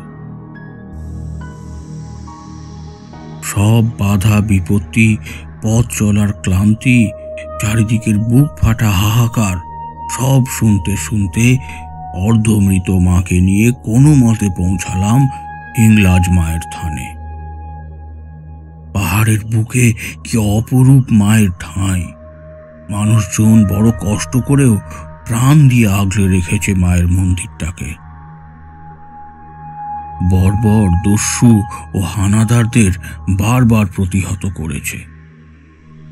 তাদেরও ভালোবাসা জড়িয়ে আছে নানি মায়ের এই স্থানটি ঘিরে। মা আনন্দময়ী পথশ্রমের ধকল নিতে পারেননি, নাকি স্বেচ্ছা মৃত্যু বরণ করে নিলেন মায়ের দেবীপীঠে, সেটা বুঝতে পারলাম না। অঘোর রীতি অনুযায়ী তার শেষকৃত্য সম্পন্ন করে বুক ভরা যন্ত্রণা নিয়ে ফেরার পথ ধরলাম। মরুভূমির মাঝামাঝি সূর্যদেব আগুন ঝরাচ্ছেন চারদিকে, চোখ মুখ ঝলসে যাচ্ছে উত্তাপে। মাঝে মাঝে তপ্ত বালির ঝড়ে গায়ের চামড়া প্রায় পুড়ে যাওয়ার মতো অবস্থা। এক পা চলতেও শরীর ভেঙে পড়ছে। এমন সময় একটি বড় পাথরের ঢিবি দেখতে পেয়ে আমরা কয়েকজন সেদিকে একটু জিরোবার আশায় চলতে শুরু করলাম। পাথরের ঢিবিটি বেশ বড়, একটা টিলার সমান। ছড়িয়ে ছিটিয়ে বেশ কয়েকজন মানুষ বসে আছেন। চোখ বন্ধ করে ঝিমোচ্ছেন সবাই। কয়েকজন ক্লান্ত হয়ে কাঁধের গামছা নামমাত্র জলে সিঞ্চিত করে সেটা গায়ে জড়িয়ে শুয়ে পড়েছেন। আমার মনটা ভারী হয়ে আছে। এদিক ওদিক চাইতেই হঠাৎই আমার চোখে পড়ল শখানেক হাত দূরে বছর 30-এর একটা জোয়ান পুরুষ পা দুটো সামনের দিকে ছড়িয়ে নিশ্চিন্ত মনে বসে আছে। মাতৃবিয়োগে এতটাই বিচলিত ছিলাম যে আমার খেয়াল ছিল না বাহড়া নিয়ে সেই সতর্কবাণী। এই তপ্ত বালুরাশির মধ্যে অত আরাম করে কেউ কি বসে থাকতে পারে? ছটফট পর্যন্ত করছে না সে। আমরা যেখানটায় বসেছিলাম সেখান থেকে সরাসরি দেখতে পাওয়ার কথা নয়। পাথরের টিলার একটা কুল খাঁজ হয়ে খানিকটা ভেতরের দিকে ঢুকে গেছিল। সেখানটা হঠাৎ করে চোখে পড়ে না। আমি ছাড়া আর কারোর নজরে আসেনি ঘটনাটা। আমি দেখতে দেখতে হঠাৎ বুঝতে পারলাম লোকটির পায়ের তলা থেকে রক্ত বের হচ্ছে এবং মুহূর্তের ভগ্নাংশে তা কেউ যেন পান করে নিচ্ছে। বাহড়া! সঙ্গে সঙ্গে মনে পড়ে গেল মায়ের সাবধান বাণী, কিন্তু ততক্ষণে অনেকটা দেরি হয়ে গেছে। বাকি সারাটা পথ আমার আর অতটা কষ্ট হয়নি। সেটা মানসিক বিকারগ্রস্ত থাকার জন্য নাকি বাহড়ার সংস্পর্শে থাকার জন্য তা ঠিক বলতে পারি না। এরপর থেকে একটা জিনিস আমার গোচরে এলো। আমি যতক্ষণ কোনো কুটিরে থাকি একটি ছায়া কোনো একটি দেওয়ালে সর্বদা লেগে থাকে। আপাত দৃষ্টিতে দেখে মনে হয় দেওয়ালে কোনো সাধারণ ছোপ পড়েছে। আমি যেখানে যাই সেই চলমান প্রতিবিম্ব আমার সাথেই চলতে থাকে। আধারেও তার উপস্থিতির জানান দেয় আমাকে। স্থান পরিবর্তন করার সময়ও দেখেছি আমার নিজের প্রচ্ছায়ার মতো সে আমার সাথেই একই স্থানে সর্বদা বিদ্যমান। একবার এক সাহায্য প্রার্থীর আকুল আহ্বানে তার গৃহে যজ্ঞ করতে যাই। কোঠা বাড়ির একটা ঘরে আমার রাত্রিবাসের আয়োজন করা হয়েছিল। সেখানে গিয়েও কড়ি কাঠে আমি সেই ছায়া দেখতে পাই, অথচ ঘরটি কিন্তু পরিপাটি করে পরিষ্কার করা। দেওয়ালে নতুন চুন রং করা হয়েছে বোঝাই যাচ্ছে। তার মধ্যে সেই দাগ থাকাটা কিন্তু খুবই অস্বাভাবিক। বেশ কিছু বছর ধরে এভাবে চলতে থাকলো এবং শেষ পর্যন্ত ঘটনা এতটাই স্বাভাবিক হয়ে গেল যে সেটা নিয়ে আর মনোনিবেশ করার প্রয়োজন বোধ করিনি। বেশ কিছু বছর পর আমাকে বাহড়া প্রথম সংকেত দেয়। মনের মধ্যে থেকে একটা আলাদা অস্তিত্ব যেন জাগ্রত অবস্থায় আমাকে সবটা দেখিয়ে দিয়ে গেল। এমনকি কোন ঋতুর কোন তিথিতে, দিনের কোন সময়, কিভাবে আমার আত্মাকে দেহমুক্ত করবে সেটা পর্যন্ত আমি চাক্ষুষ করলাম। আর সেই মুহূর্তটি প্রায় সমাগত।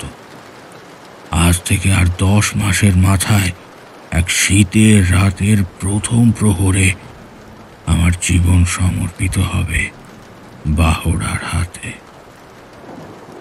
মনে করে দেখো কিশোরী, আমি শীতকালে পৌঁছেছিলাম সেই গাঁয়ের শ্মশানে, আর এই ঘটনা শুনেছি তার থেকে ধরো 2 মাস পরে, অর্থাৎ পরের শীতে গুরুজি দেহ রাখবেন।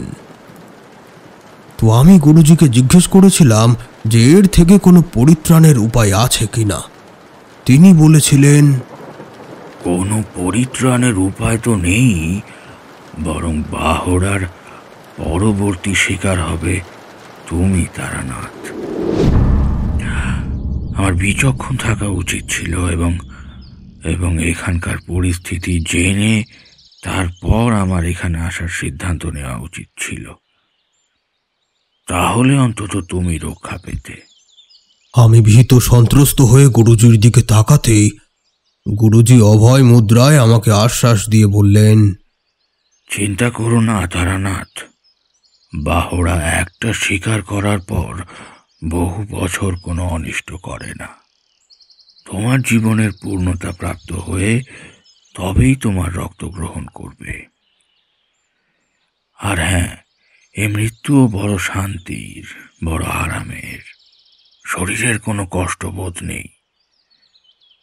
তবে তোমাকে যেমন অজ্ঞাতে এই অভিশাপের জালে জড়িয়ে ফেলেছি, তেমনি তোমাকে আমি কিছু দিয়ে যেতে চাই। আমার এক অত্যন্ত গূঢ় বিদ্যা তোমায় দান করতে চাই। কাল থেকে তোমাকে সাধনার উপাচার সংগ্রহ করতে হবে। আজ বিশ্রাম নাও, সামনে কঠিন সময় আসছে। এ সাধনা বড় সহজ কাজ নয় তারানাথ। প্রতি পদে পদে বিপদের সাথে যুদ্ধ করে অটল থাকতে পারলে তবেই সিদ্ধি লাভ করবে।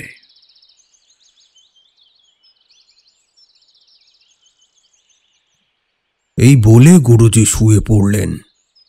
আমিও একটু জল পান করে শুতেই যাচ্ছি, হঠাৎ চোখে পড়ল সামনের দরমার দেওয়ালে এই কালো ছোপটা তো আগে লক্ষ্য করিনি। বুঝলে বিভূতি, গুরুদেব আসার পরপরই ওই ছোপটা দেওয়ালে ফুটে উঠেছিল। আমি ঘটনাটা জানার পর সেটা আমার গোচরে আসে। তারানাথ শুষ্ক মুখে মিনিট খানেক আমাদের পেছনে অন্ধকারের দিকে চেয়ে রইলেন কিছুক্ষণ, তারপর আবার বলতে শুরু করলেন। পরের দিন ব্রহ্ম মুহূর্তে উঠে নিত্যকর্ম পুজো সম্পন্ন করে গুরুজি আমায় নিয়ে বসলেন। শ্মশানের পশ্চিম কোণে একটা অতিকায় ও ঝাঁকড়া শিমুল গাছের নিচে। শিমুল যে পর্ণমোচী বৃক্ষ তা তো তোমরা জানোই। তার সেই স্বল্পপত্রী রূপটা বেশ লাগছিল সেই সময়। স্বাধীনভাবে বেড়ে ওঠা শাখা প্রশাখা পরমাত্মীয়ের মতো একে অন্যের সাথে ঘন সন্নিবিষ্ট হয়ে সে এক সুন্দর রূপ দান করেছে। প্রকৃতি উদার ও অকৃত্রিম সৌন্দর্যের ডালি নিয়ে সদাই তৎপর এ জগতের সুন্দর দিকটা অবারিত করার অভিপ্রায়। তো সেখানে বসে গুরুজি আমাকে বললেন, তারানাথ, তোমার ইহকালের অন্ত যখন আমার ভাগ্যের সাথে জড়িত, তখন তোমাকে এমন কিছু দান করে যেতে চাই যা অনন্য, যার লোভে তাপসরা যুগাধিক সময় ধরে সাধনা করে যান। তাদের কেউ কেউ সফল হন, কেউ কেউ পরজন্মের আশায় থেকে ইহজীবনের মায়া ত্যাগ করেন। এ বড় গুপ্তবিদ্যা, খুব কঠোর সাধনার মাধ্যমে সিদ্ধি লাভ সম্ভব। উপাচার খুব বেশি প্রয়োজন নেই, কিন্তু কিন্তু আচারের বেশ কঠিন, আর প্রয়োজন অপরিসীম সাহস ও স্থৈর্য। উগ্রতারা এবং মহাকালের সাধনা দিয়ে শুরু করে 21 দিনের মাথায় তন্ত্রজ্ঞানের অধিষ্ঠাত্রী দেবী মাতঙ্গীর সাধনার মধ্যে দিয়ে এর পরিসমাপ্তি ঘটে। এই 21 দিনে সাধককে জীবন্ত অবস্থায় নরকের অভিজ্ঞতার মুখোমুখি এনে ফেলবে। তবে সাধনার শেষে তুমি যা লাভ করবে সেই জ্ঞান এই গ্রহের আঙুলে গোনা কয়েকজন মাত্র সাধকের আছে। তবে মনে রেখো, দেবী উগ্রতারা, মহাকাল ভৈরব বা মা মাতঙ্গী কাউকে এই সাধনার পর নিজের কাছে রাখতে পারবে না। তাদের থেকে প্রাপ্ত জ্ঞানটুকু আহরণ করে তোমাকে তাদের কাছ থেকে ফিরে আসতে হবে।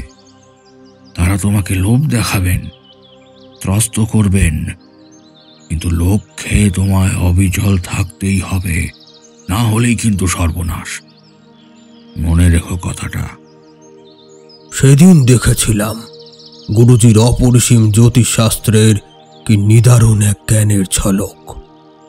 মাটিতে আঁক কষে আর আঙুলের কর গুনে রীতিমতো কয়েকদিনের পঞ্জিকা বানিয়ে ফেললেন মাত্র মিনিট 15 মধ্যে। তাও কি সে পঞ্জিকা আবার প্রায় 1 বছর পরের। তারপর আমাকে বললেন, তোমার সাধনা শুরু হবে 23শে মাঘ, কৃষ্ণপক্ষের নবমীতে। সূর্য মকর ও চন্দ্র বিরাজ করবেন বৃশ্চিক রাশিতে। অনুরাধা নক্ষত্রে শুরু করে সাধনা প্রলম্বিত হবে জ্যেষ্ঠা নক্ষত্রে, আর তোমার সাধনা শেষ হবে 13ই ফাল্গুন পূর্ণিমার দিনে। সেদিন সূর্য বিরাজ করবেন কুম্ভে ও চন্দ্র সিংহ রাশিতে। মঘা নক্ষত্রে শুরু করে জলাভূমি ফাল্গুনী বা উত্তর ফাল্গুনী নক্ষত্রে শেষ হবে তোমার সাধনা। মনে রেখো, যেভাবেই হোক মধ্যরাতের অন্তত আধ ঘন্টা আগে তোমাকে সাধনা শেষ করতেই হবে, কারণ মধ্যরাতের আগেই কাল রাত্রি পড়ছে। আমি সাধনার সমস্ত আচার বিধি বুঝে নিয়ে প্রশ্ন করলাম, গুরুজি, আপনি তলাতলের অপজীবদের ঠিক কোন অভীষ্ট লাভের জন্য জাগিয়ে তুলেছেন সেটা তো বললেন না। স্মিত হেসে গুরুজি বললেন, এক জন্মে কতটুকুই বা শিখতে পেরেছি। যতটুকু শিখেছি সেটাও যদি পরজন্মে আবার প্রথম থেকে শিখতে হয়, তাহলে সেই জন্মেও আমার সাধনা অপূর্ণ থেকে যাবে। যে এই জন্মে আমার আয়ু কতটা সে আমি যেমন জানি, পরজন্মেও আমার কি হতে চলেছে তার সম্পূর্ণ ধারণা আমি এখনই করতে সক্ষম। এই জীবনের অর্জিত সমস্ত জ্ঞান মৃত্যুর সাথে সাথে আমার স্মৃতির গহনে তলিয়ে যাবে। তাই আমি সেই জ্ঞান সঞ্চিত করে রাখার আধার তৈরি করে রাখলাম। তুই যেসব প্রাণীদের দেখলি, তারাই আমার এক একটা সাধনার পুঙ্খানুপুঙ্খ স্মৃতি সংরক্ষণ করে রাখবে। তারাই পরজন্মে আমাকে সেই স্মৃতি ফিরিয়ে দেওয়া মাত্রই মুক্ত হয়ে ফিরে যাবে তলাতলের রাজ্যে। মাঝের এই সময়টুকু তারা পৃথিবীর বুকে বাষ্পকণা হয়ে কোথাও ভেসে বেড়াবে। তোকে যে জ্ঞান সাধনার জন্য আমি নির্দেশ দিলাম, তাতে করে পরজন্মের সম্পূর্ণ একটা চিত্র তুই তোর চোখের সামনে ফুটে উঠবে, আর সেটাই তোকে আমার প্রতিদান।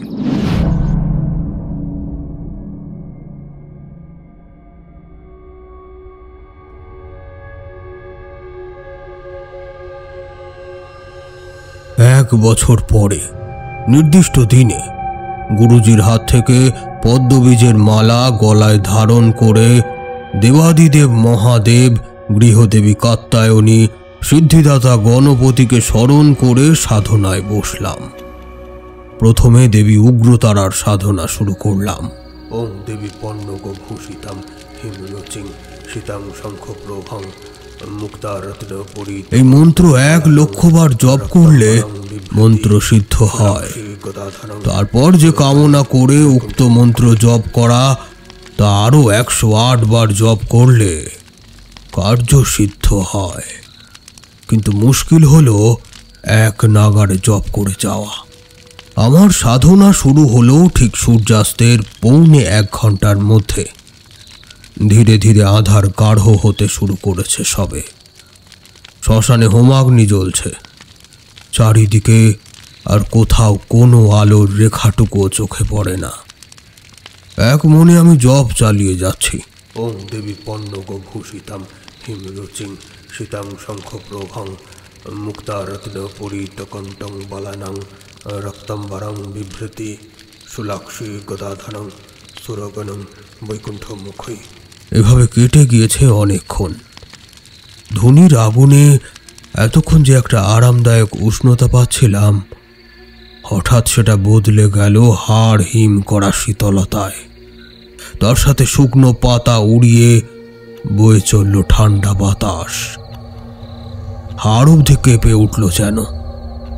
কিন্তু উপায় নেই, জপ থামালে চলবে না। আগুন যে জ্বলছে, কাঠ ফাটার ফটফট শব্দে তা বোঝা যায়।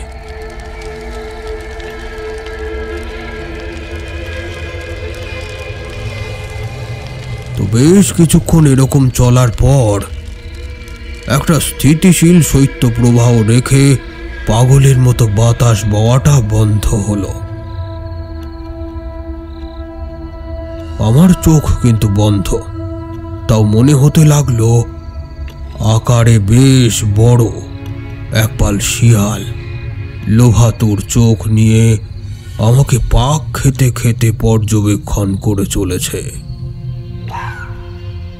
লালা ঝরছে তাদের লাল জিভ থেকে।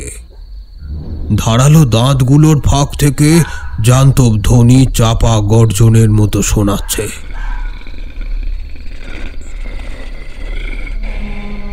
তারা যেন দল বেঁধে ঝাঁপিয়ে পড়ার পূর্বে মেপে নিচ্ছে তার শিকারকে। ব্যাপারগুলো ভেবে বুকটা আতঙ্কে কেঁপে উঠল। কিন্তু এক মনে উগ্রতার আর জপ চালিয়ে যেতে থাকলাম।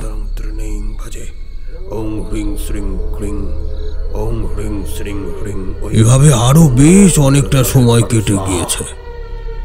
এবার আমার মনে হলো যেন কেউ চেনা কণ্ঠে খুব স্নেহ ভরা আবেদনে আমায় ডাকছে।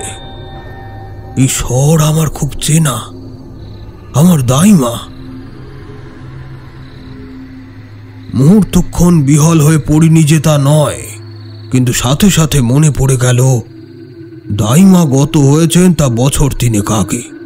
তখন আর বুঝতে বাকি রইল না, এও আগের মতনই আমার সাধনা ভঙ্গের প্রচেষ্টা মাত্র। তবে এত কিছুর মধ্যে থেকেও একবারের জন্যও কিন্তু মন্ত্র পাঠ থামাইনি আমি।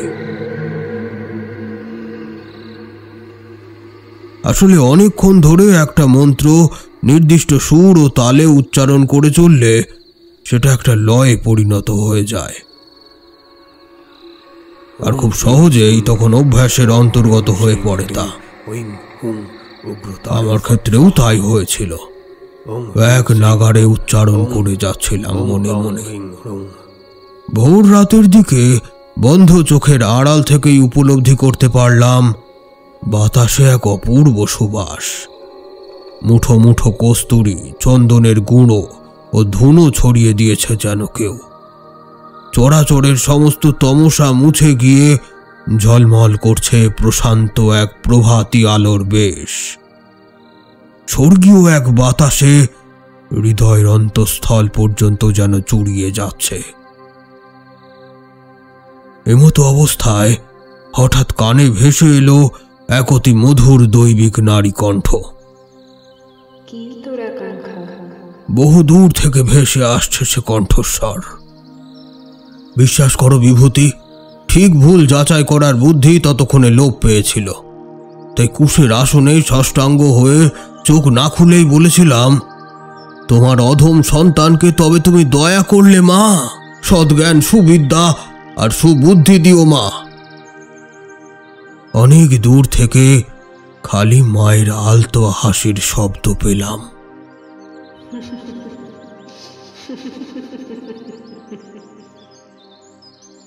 শব্দটা ধীরে ধীরে মিলিয়ে গেল দূর থেকে আরো দূরে। এরপরে আমার জ্ঞান ছিল না। জ্ঞান যখন ফিরল তখন অনেকটা বেলা হয়ে গিয়েছে। দেখলাম গুরুজি হাসি হাসি মুখ করে তাকিয়ে আছেন আমার দিকে। মনের মধ্যে একটা চাপা প্রশান্তি অনুভব করলাম। হ্যাঁ, আমি পেরেছি। মা উগ্রতারার আশীর্বাদ ধন্য আমি। দেখলাম গুরুজি আমায় বুকে জড়িয়ে ধরলেন, বললেন, এভাবেই আর 2 দিন সাধনা করতে হবে তারানাথ, পারতেই হবে তোকে। শরীরটা বেশ বেগ দিচ্ছিল, গতিক ভালো ঠেকছিল না মোটেই। জ্বর সাথে গলায় বেশ ব্যথা বোধ হচ্ছিল আমার। এদিকে সময়ও বেশি নেই, আর এখন শরীর সুস্থ হওয়ার অপেক্ষা করা মানে বিলাসিতার নামান্তর ছাড়া কিছু নয়। তাই 1.5 দিনের মধ্যে যতটুকু সুস্থ হলাম, সেই অবস্থাতেই গা ঝাড়া দিয়ে উঠে পড়ে আবারও জোগাড়ে লেগে পড়লাম। মহাকাল ভৈরবের সাধনা আরম্ভ যে অনেক কঠিন হবে, সে আমাকে গুরুজি বলেই রেখেছেন। এই ত্রয়ী বিদ্যা সাধনার এটি সব থেকে বিপজ্জনক চড়াই। এই সাধনা একবার উতরে গেলে আমাদের তরফ থেকে অনেকটা নিশ্চিন্ত হওয়া যাবে। দ্বিতীয় দিন দ্বীপ্রহরে গুরুজি আমাকে আবারও সাবধান করে দিয়ে বললেন, তারানাথ, এবারে কিন্তু সরাসরি শারীরিক নিপীড়ন সহ্য করতে হবে বাবা। রক্তাক্ত করে দেবে তোমায়। বারবার বিঘ্ন ঘটতেই থাকবে তোমার সাধনায়। কাল ভৈরব কিন্তু অতি নৃশংস পরীক্ষায় ফেলে দেন তার উপাসককে। সেই জটিল পথ পেরিয়ে যেতে পারলে তবেই তুমি তার আশীর্বাদ প্রাপ্ত হবে। দাঁতে দাঁত চেপে উৎপীড়ন সহ্য করতে হবে তোমায়। কাল ভৈরব প্রেত, পিশাচ, অপজীবদের প্রেরণ করেন সাধনা ভঙ্গ করতে। 3 দিন ধরে একটু একটু করে মনের জোর বাড়াতে লাগলাম। সাধনায় বসার আগে পর্যন্ত মানসিক শক্তি এতটাই বাড়িয়ে নিলাম যে মৃত্যু পর্যন্ত তুচ্ছ মনে হতে লাগলো। এভাবে আগত হলো যথাসময়। সূর্যাস্তের সাথে সাথে আবার শুরু হলো আমার দ্বিতীয় স্তরের সাধনা। খম ক্ষেত্রপালায় কালা ভৈরবাই নমঃ। ওম রং রিং রুং রিং হং খম ক্ষেত্রপালায় কালা ভৈরবাই নমঃ। 108 মালার প্রতিটা মালায় 108 বার করে টানা এই মন্ত্র জপ করে যেতে হবে। একবারের জন্যও থামলে চলবে না। গুরুজির কথাগুলো স্মরণে এলো একবার। চোখ বন্ধ করে নিজেকে প্রস্তুত করতে লাগলাম। মৃত্যু কাল ভৈরব দ্বারা শাসিত হয়।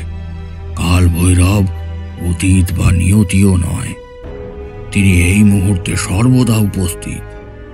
ভগবান কাল ভৈরবকে পঞ্চভূতের অধিপতি হিসেবে উল্লেখ করা হয়, যার মধ্যে রয়েছে পৃথিবী, আগুন, জল, বায়ু এবং আকাশ।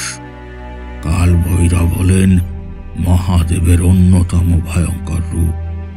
তিনি সৃষ্টিকর্তা ব্রহ্মার মুণ্ডচ্ছেদন পর্যন্ত করেছিলেন। সূর্যোদয়ের আগে ব্রহ্ম মুহূর্ত শুরুর প্রায় সাথে সাথেই শুরু হলো মহাকালের সাধনা।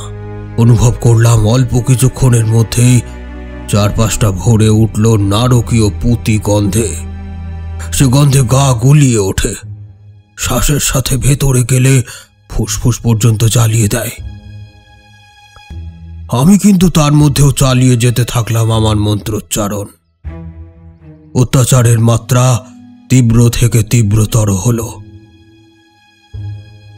এবার বন্ধ চোখের ভেতর থেকেও পরিষ্কার দেখলাম বিকৃত দেহ সর্বস্ব, ঘৃণ্য কতগুলো অপজীব ধারালো দাঁত নখ নিয়ে ঝাঁপিয়ে পড়ছে আমার উপর, খিমচে চামড়া তুলে নিচ্ছে পিঠের ওপর থেকে, চুলের মুঠি ধরে প্রবল টানে পটাপট করে ছিঁড়ে যাচ্ছে অনেক দিনের অবহেলায় বেড়ে ওঠা রুক্ষ শুষ্ক কেশ রাশি।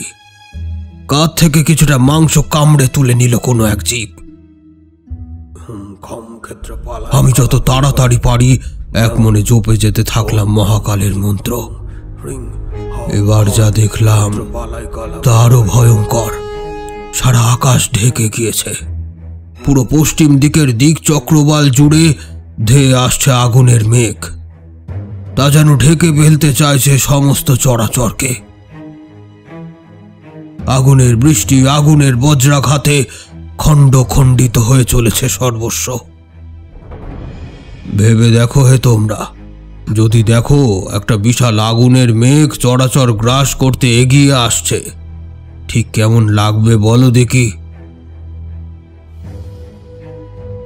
এই 24 বছর আগে জাপানের হিরোশিমা নাগাসাকি শহরে মার্কিন সেনারা যে পরমাণু বোমা মেরেছিল, সেখানকার মানুষদের মধ্যে হয়তো কেউ কেউ সেই ঘটনার অভিজ্ঞতা করতে পেরেছেন। তবে আমি যে সময়ের কথা বলছি তখনও দ্বিতীয় বিশ্বযুদ্ধ শুরু হতে বেশ কিছু বছর বাকি। তো সে যাই হোক, এত কিছুর মধ্যেও জপমালা একবারের জন্যও থামতে দিইনি। আর যখন জ্ঞান হারাতে বেশি সময় বাকি নেই, তখন হঠাৎ অনুভব করলাম এক পবিত্র গন্ধে চারপাশটা ভরে উঠেছে। গাছপালা পাখিদের কলকাকলিতে মুখরিত হয়ে উঠছে আশপাশ। বজ্র কঠিন স্বরে বহু দূর থেকে ভেসে এলো একটা শব্দ। সঠিকভাবে বলতে পারি না, তবে সম্ভবত যে শব্দটা শুনেছিলাম বলে মনে হলো সেটা অনেকটা তথাস্তুর মতোই। ব্যাস, আর জ্ঞান ছিল না আমার। সজ্ঞানে আসতে পাক্কা 2 দিন সময় লেগেছিল। তারপর জ্ঞান ফিরে যখন গুরুজির পরম তৃপ্ত 2 চোখ দেখলাম, তখন বুঝে গেলাম আমি পেরেছি। এ চরম বাধাও উতরে গেছি আমি। শরীরের যন্ত্রণা বোধ করার মতো অবস্থা তখন আমার নেই। তখন সে যেন একরতুরীয় অবস্থা আমার।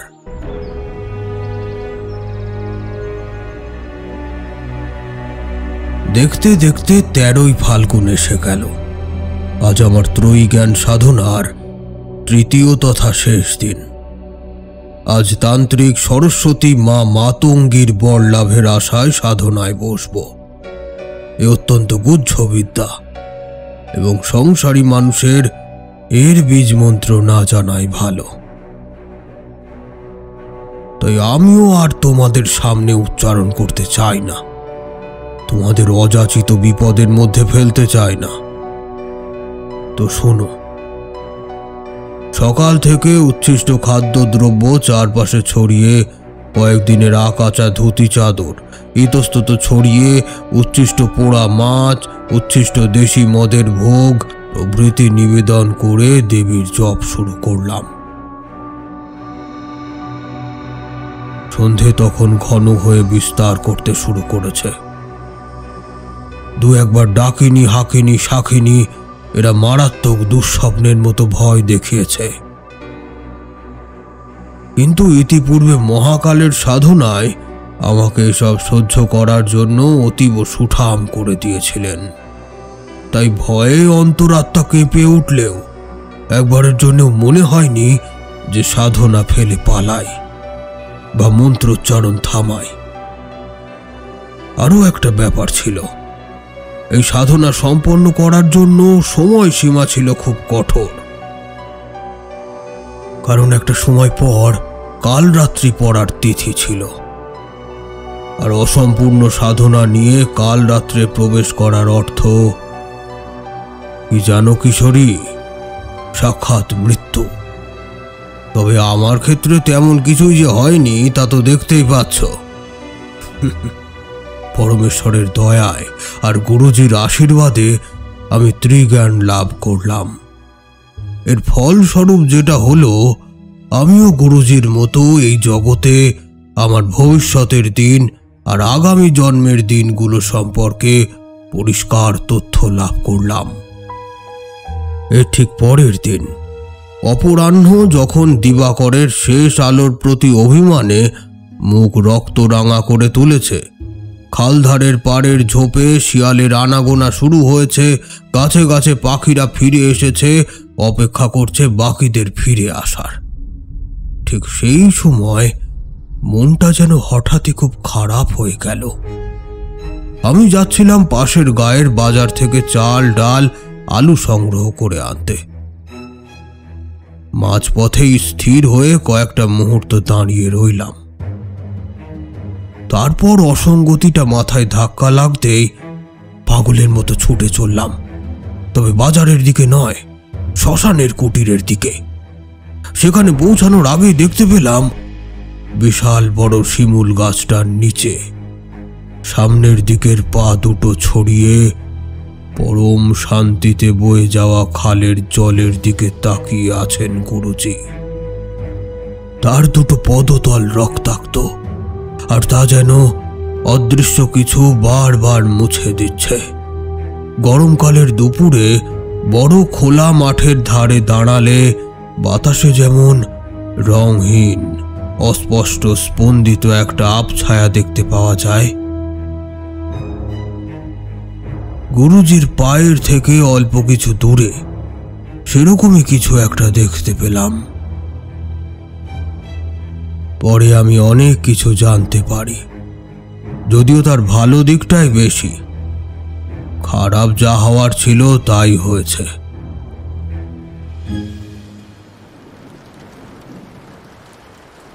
তবে চারিমার বিয়েটা তোমাদের সাথে দাঁড়িয়ে থেকে দিয়ে যেতে পারলে আমার আর কোনো সমস্যা থাকবে না।